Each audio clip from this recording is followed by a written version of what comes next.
बोला बोला शंकर भगवान की।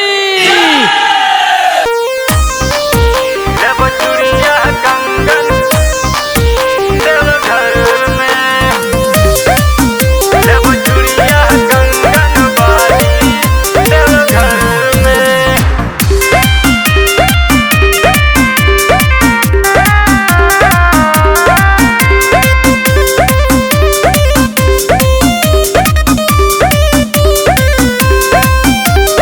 गजबे भीड़ लगे बलम बाबा जी के नगर में, लेब चूड़िया कंगन बाली देवघर में, लेब चूड़िया कंगन बाली देवघर में।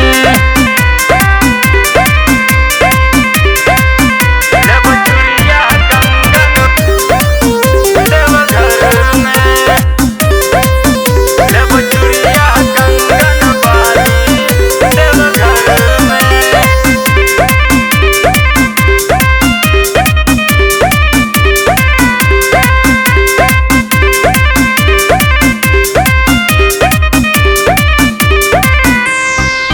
पिया मौसम सुहावन बा, निक लगे मन भावन बा, खूब बोल बम बोल कंवरिया, ई महीना सावन बा।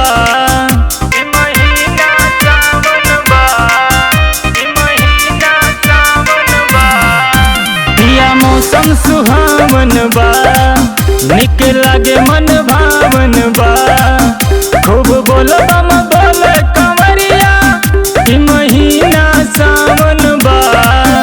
अरे भोला जी के नमवा खूब गूंजे लगाव शहर में, अरे भोला जी के नमवा खूब गूंजे लगाव शहर में। लेब चूड़िया कंगन बाली देवघर में, लेब चूड़िया कंगन बाली देवघर में।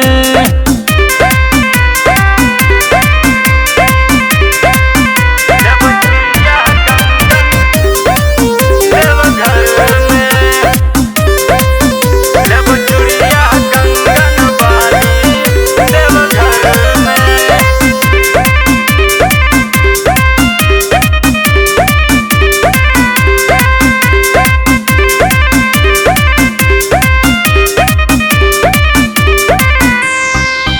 मिथुन लाल सुजीत विजयी हैं, पिया कांधे पर कांवर उठाई हैं, गंगा जी में उकच सननवा, भोले बाबा पर जलवा चढ़ाई हैं।